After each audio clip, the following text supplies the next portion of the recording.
अस्सलाम वालेकुम and welcome to health talk with doctor Ejaz. आपकी सेहत डॉक्टर एजाज के साथ। आज की वीडियो का मौजू है रेस्टलेस लेग सिंड्रोम।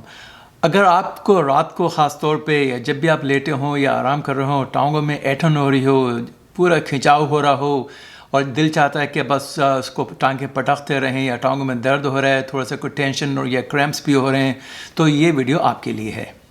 वीडियो पसंद आए तो लाइक का बटन हिट करें और अभी तक आपने हमारा चैनल सब्सक्राइब नहीं किया है तो सब्सक्राइब का बटन हिट करें, साथ में बेल आइकॉन को भी, ताकि जैसे ही नई वीडियो अपलोड हो अब तक फ़ौरन पहुंच जाए। तो ये देखें कि रेस्टलेस लेग सिंड्रोम है क्या।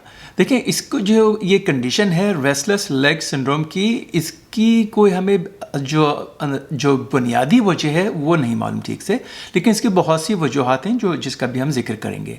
लेकिन ये जो कंडीशन है रेस्टलेस लेग सिंड्रोम, ये इसी सारे जो इसके सिम्टम्स हैं इसी के ऊपर बुनियाद है उसकी। वो क्या है कि आपके टांगों में, ख़ास तौर पे हाथों में भी हो सकता है, लेकिन ख़ास तौर पे टांगों में बहुत ही ऐंठाव होता है या ऐंठन होती है, खिंचन हो रही होती है मसल्स में, ख़ास तौर पे जब आप लेटे हुए हों या रात को सोने की कोशिश कर रहे हों, और इसकी वजह से फिर आपकी नींद बहुत ज़्यादा डिस्टर्ब होती है। तो बहुत से लोग हैं जिनको नींद की प्रॉब्लम है, अगर आप उनको ज़्यादा बहुत ही डीपली गौर करें तो उनको रेस्टलेस लेग सिंड्रोम निकलता है।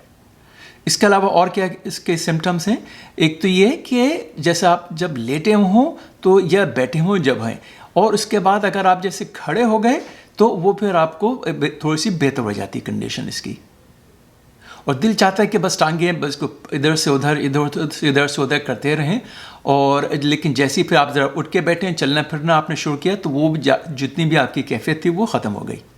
तो अब आप देखें इसकी वजूहात क्या है इस कंडीशन की, जिसको कहते हैं रेस्टलेस लेग सिंड्रोम। इसका उर्दू में कोई नाम नहीं है, तो इसीलिए हम इसको सिर्फ इंग्लिश में ही नाम लेंगे इसका। एक तो है जेनेरिक, यानी इसकी आपकी फैमिली में रन करती है। तो बहुत से लोगों को आप देखेंगे कि उनके माँ बाप को भी इसी तरह की कंडीशन थी, या उनके अगर दादा दादी या नाना नानी हैं उनको भी इस तरह की कंडीशन थी। और कौन कौन सी कंडीशंस हैं, जो भी इलेक्ट्रोलाइट्स की जो प्रॉब्लम्स हैं, ख़ासतौर पर जो सोडियम, पोटासियम की और मैग्नीशियम की अगर कमी है तो उसकी वजह से भी हो सकता है। या अगर आयरन की, ख़ासतौर पर जो जिसको कहते हैं फेरेटिन लेवल जिसकी कम है, फेरेटिन है जो आयरन जो बॉडी में स्टोर होती है वो होती है फेरेटिन की फॉर्म में, अगर फेरेटिन की कमी है तब भी रेस्टलेस लेग सिंड्रोम हो सकता है।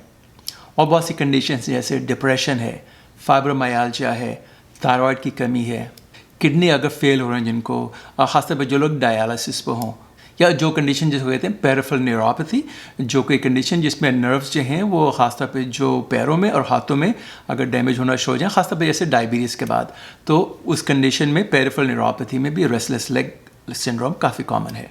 इसके अलावा प्रेगनेंसी में भी काफ़ी कॉमन, बहुत सी ख़वातीन हैं जब वो प्रेग्नेंट होती हैं तो उनको रेस्टलेस लेग सिंड्रोम उसकी शिकायत होती है। और इसके अलावा मेडिकेशंस हैं कुछ, ख़ासतौर पर जो आप उल्टियों के लिए या मतली के लिए जैसे दवाएं लेते हैं, या एंटी डिप्रेसेंट हैं, जो डिप्रेशन के जो शिकार हैं उनको जो दवाएं मिलती हैं बाज़ दफ़ा उनसे भी उनका साइड इफ़ेक्ट है रेस्टलेस लेग सिंड्रोम।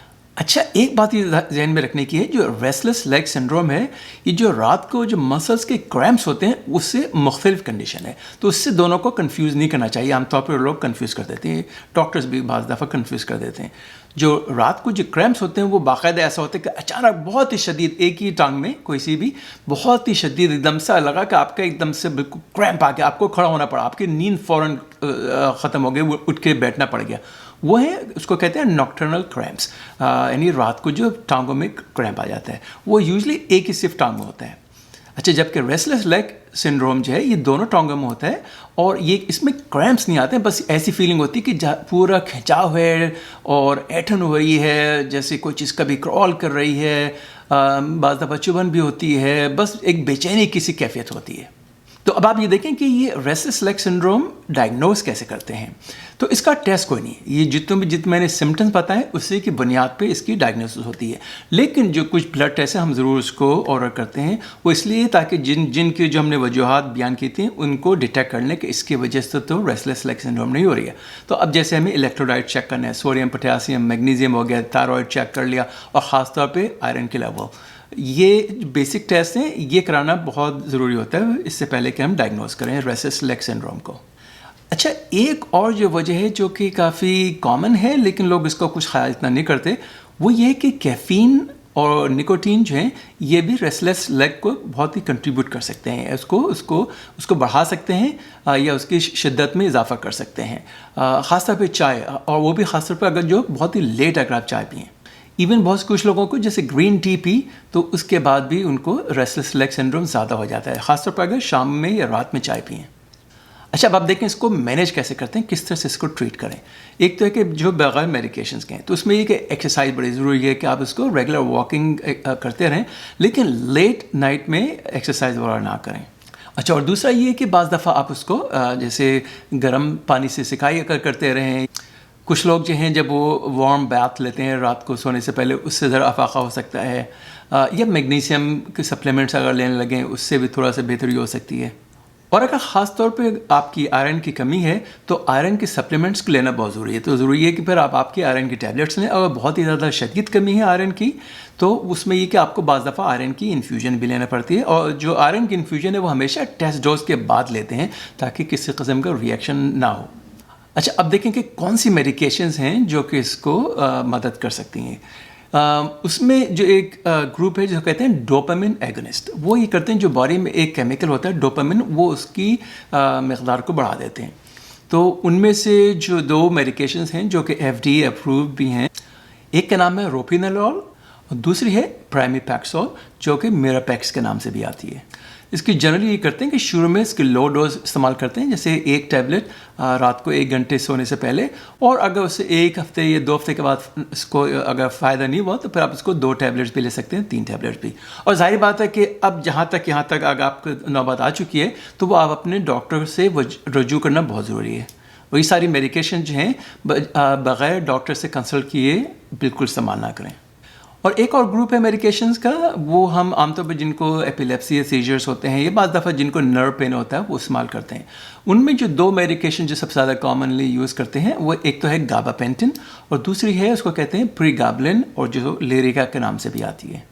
اچھا، اور جو بہت ہی شدید بہت ان کو سب چیزیں کر کے دیکھ لیں اور ان کو پرابلم بھی ہو رہی ہے، دوائیں بھی استعمال کر لیں، اس سے بھی فائدہ نہیں ہو رہا، نیند نہیں آ رہی ہے، ان کی نیند کی نہ آنے کی وجہ سے پھر جو اس کے جو اور سارے افیکٹس ہیں وہ بھی ہو رہے ہیں کہ آپ کو صبح کو تھکن ہو رہی ہے، صبح کو نیند آ رہی ہے، آپ فوکس نہیں کر پا رہے ہیں، کام پہ گئے ہوئے ہیں، آپ کو نیند آ رہی ہے 2-2:30 بجے کیونکہ آپ کے رات کو پوری طرح سے نہیں سو سکے. یہ سب چیزیں کر لیں تو اس کے بعد کچھ بہت ہی سلیکٹڈ کیسز میں جیسے اوپیوئڈس ہیں، مورفین ٹائپ کے یا وائکورین استعمال کر سکتے ہیں، یا بہت ہی سیویئر کیسز میں بینزوڈائزپین جیسے ویلیم وغیرہ بھی استعمال کر سکتے ہیں.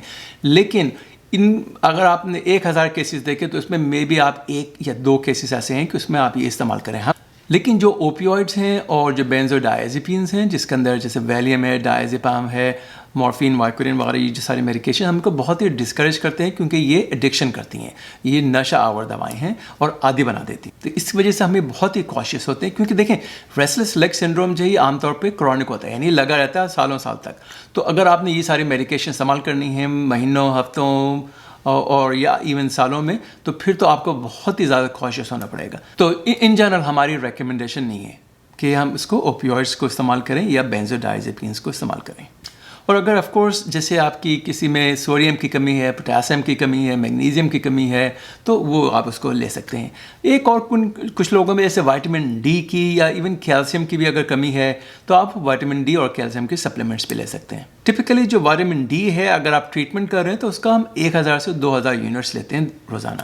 اور خاص طور پر اگر وائٹامن ڈی کی لیول کم ہے آپ کی بلڈ میں تو اس کی جو ڈوز ہے وہ اور بھی زیادہ ہو سکتی ہے. تو دیکھیں، یاد رکھیں یہ جو ریسٹلیس لیگ سنڈروم ہے یہ ایک زیادہ تر لوگ اس کو اتنا اپریشیٹ نہیں کر پاتے ہیں اس کنڈیشن کو، لیکن یہ نیند نہ آنے کی ایک بہت بڑی وجوہات میں سے ایک ہے. تو امید ہے کہ آپ کو آج کا پروگرام پسند آیا ہوگا. اگلے پروگرام تک ڈاکٹر اعجاز کو اجازت دیجیے. خدا حافظ.